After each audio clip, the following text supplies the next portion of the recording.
नमस्कार, times of Swaraj में आप सबों का स्वागत है और मैं हूं संतोष सिंह। और आज हम टाइम्स ऑफ स्वराज में उस समस्तीपुर के उस महाघोटाले की चर्चा करने जा रहे हैं, शिक्षक बहाली में, जो बिहार का व्यापम कहा जा सकता है। जी हाँ, ये बिहार का व्यापम मध्य प्रदेश के से बड़ा व्यापम है। आप हैरान रह जाएंगे कि किस किस स्तर पर खेल हुआ है।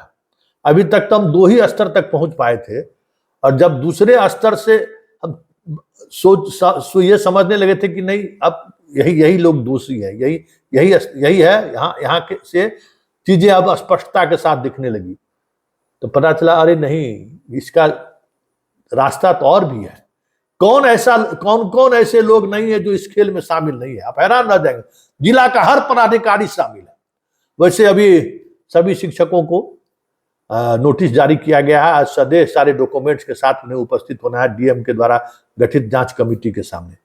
वैसे एक शिक्षिका पर एफआईआर दर्ज हो चुका है, एक शिक्षिका को निलंबित करने का आदेश हुआ है।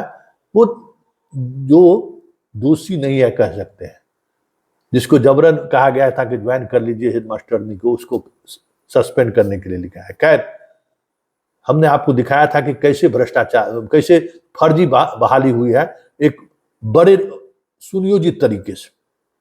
बीपीएससी का रिजल्ट निकला, सबसे ज्यादा बहालियां समस्तीपुर में सीट रखा गया।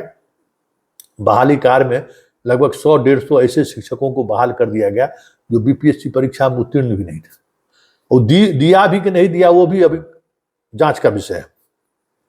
लेकिन ऐसे शिक्षकों को एक नया पूरा डॉक्यूमेंट्स बनाकर, नियुक्ति पत्र बनाकर स्कूल में भेजकर ज्वाइन भी करा लिया गया। ज्वाइन के बाद जो हमने आपको बताया, उसका पूरा प्रोसेस हुआ। प्रिंसिपल साहब के पास कागज मिला, प्रिंसिपल साहब बीआरसी को भेजे, फिर सदैह डीपीआरओ स्थापना के सामने उपस्थित हुए, उस शिक्षिका को लेकर, शिक्षक को लेकर वहां वेरिफिकेशन हुआ। फिर उसी वेरिफिकेशन के आधार पर ई शिक्षा कोष पर जो प्रक्रियाएं होती हैं, उस प्रक्रिया को पूरा करने का माध्यम सब कुछ शुरू हुआ। लेकिन स्टेट लेवल पर जो भी बीपीएससी कंप्लीट किए हैं शिक्षकों की नियुक्ति है, स्टेट लेवल पर एक आईडी जनरेट हुआ है। वो आईडी तो जनरेट इन लोगों का था नहीं, फिर भी डीपीओ स्थापना ने सबका प्राण जनरेट कर दिया। अब खबर ये आ रही है कि एक मनोज कुमार शिक्षक है जो वाकई में बीपीएससी कंप्लीट किया है। मनोज कुमार आए, आपको कल्याणपुर, समस्तीपुर में कल्याणपुर प्रखंड है, वहां पोस्टेड है। एगो फर्जी बहाल हुआ है विभूतिपुर में मनोज कुमार, सैलरी उसका बन रहा है, मनोज कुमार के अकाउंट में पैसा जा रहा है। 4 महीना से उसको पैसा नहीं जा रहा है, और शिक्षा विभाग का दफ्तर में रोज आ रहा है कि भाई देखिए हमको मैसेज आ रहा है लेकिन मेरे अकाउंट में पैसा नहीं आ रहा है। संयोग से कल हम लोगों से उसकी मुलाकात हो गई, तो अपना आप बीती सुनाया। तो हम कहे भाई मीडिया के सामने बोलिए, हालांकि मीडिया के सामने बोलने से वो डर रहा है। ऐसे दर्जनों शिक्षक बाद का फोन आना शुरू हुआ जिसका सैलरी नहीं मिल रहा है। सैलरी का मैसेज मिल रहा है लेकिन सैलरी उसको मिल नहीं रहा है, और ये शिक्षा विभाग से उसको रोज टहला रहा है। एक तो ये नई बातें सामने आई, और कल हम आपको बताए थे कि जो स्टेट लेवल पर जो आईडी जनरेट होना है, वो आईडी तो जनरेट हो नहीं सकता था इस फर्जी शिक्षकों का। तो क्या किया कि सारे शिक्षकों को पंचायत शिक्षक घोषित करके इस शिक्षा कोष में जो है रजिस्टर्ड करा के उसको जनरेट कर दिया। वेतन बीपीएससी से उठा रहा है, शिक्षक हो गया आपको पंचायत शिक्षक, मतलब प्रक्रिया फुल प्रूफ कर दिया। मामला यही नहीं हुआ, ये जितना शिक्षक है, शिक्षक सबको बेगूसराय डैट में भेज दिया ट्रेनिंग लेने के लिए। तो बेगूसराय डैट वाला बीपीएससी से रिजल्ट मिलाया, तो कहा तो फर्जी है। वो तुरंत इमीडिएट जो है सो विभाग को सूचना दिया कि भाई देखिए ये सारे शिक्षक बीपीएससी से जो अनुक्रमांक हमको मिला है, जो आईडी मिला है, वो आईडी और इसका आईडी एक नहीं है। उसमें देखिए चोरी कीजिएगा तो कुछ न कुछ तो गलती कीजिएगा ही, ऐसे थोड़ी पकड़ाता है। पंचायत शिक्षक तो बना दिया, लेकिन ट्रेनिंग के समय में अपना उसको बीपीएससी, पंचायत शिक्षक तो डीपीओ बनाया था ना इस शिक्षा कोष में। ये बात किसी और को पता ना चले, या कुछ खेला हो रहा है ये समझ में नहीं, इसलिए बीपीएससी के शिक्षक बहाल हो गए। सब तो लोग यही जाना था कि ये सब बीपीएससी से बहाल हो गया है, क्या जाने गया कितना बड़ा खेला है। इसको बीपीएससी शिक्षक के रूप में ट्रेनिंग में भेज दिया, वहां ट्रेनिंग में लेने से इनकार कर दिया कि नहीं ये तो इसका कोड जो है सो वेरीफाई है ही नहीं।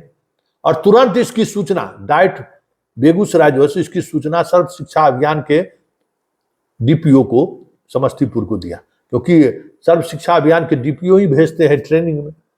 और उनको कहा कि ये सारे टीचर फर्जी हैं, सारा डॉक्यूमेंट सब। हम कहें ये जो मेरा काला मोबाइल है ना, ये जो है ना, इसके अंदर पूरी डायरी है, सब कुछ इसके अंदर है, सब कुछ बंद है।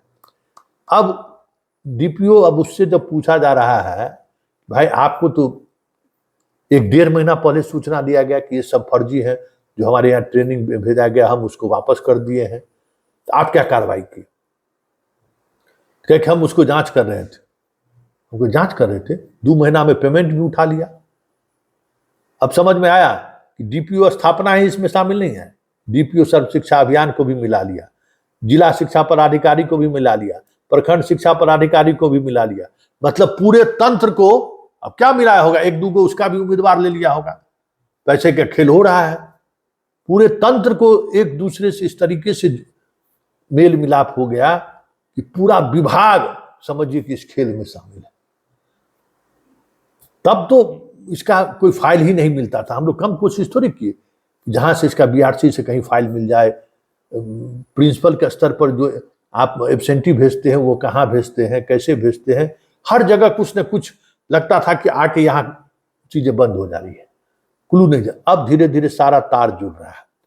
वैसे अधिकांश शिक्षक फरार हो गया है। चलिए, इतना तो खबर का दहशत हुआ उन लोगों को कि अधिकांश शिक्षक फरार हो गए हैं। अब उस फरारी शिक्षक में आज कितने पहुंचते हैं जिला कार्यालय में, उम्मीद कम ही है। लेकिन बड़ी बात यह है ना कि जो चोर है वही कार्रवाई कर रहा है और वही कह रहा है कि ना नहीं, इसको हम छोड़ेंगे नहीं। इस खेल में डीपीओ स्थापना, सर्व शिक्षा अभियान और जिला शिक्षा अधीक्षक को कैसे छोड़ सकते हैं? सब बड़ी मछलियां इस खेल में शामिल है। अब संभव है भाई, 100-150 शिक्षकों को इस तरीके से बहाल कर देना, क्या छोटे स्तर पर यह संभव है? क्या प्रिंसिपल कर देगा? ये तो सोचना ही बेमानी है। तो अब देखना यह है कि जांच कमेटी इन लोगों को जांच के दायरे में लाता है कि नहीं, क्योंकि असली खेल तो इन्हीं लोगों ने खेला है, जिस पर बार बार ये अपने आप को बचाने की कोशिश कर रहा है कि नहीं हम कार्रवाई कर रहे हैं, हम छोड़ेंगे नहीं। हम लोग जांच कर रहे थे 2 महीने से, तो बेटा जांच कर रहे थे कि देख रहे थे कि मामला रफा दफा हो जाए तो फिर चांदी है। कौन खोजता है कि पंचायत शिक्षक है कि बीपीएससी शिक्षक? तो चलिए, ये एक बड़ा खुलासा हुआ है। तीसरे चरण तक हम लोग पहुंच गए हैं। पहले चरण में हम लोग प्रखंड शिक्षा पदाधिकारी को दोषी माने थे कि भाई यही किया है। फिर प्राण वाला जैसी मामला आया तो उसमें डीपीओ स्थापना घेरे में आ गए, और अब ट्रेनिंग का मामला सामने आया तो डीपीओ सर्व शिक्षा अभियान भी इस खेल में शामिल होते हुए दिख रहे हैं। मतलब हमाम में सारे नंगे ही नहीं है, नंगा ही घूम रहा है ये लोग।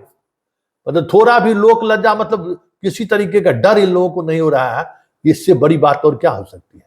हर कोई इस खेल में शामिल है। अब देखना यह है कि कार्रवाई किस पर होती है।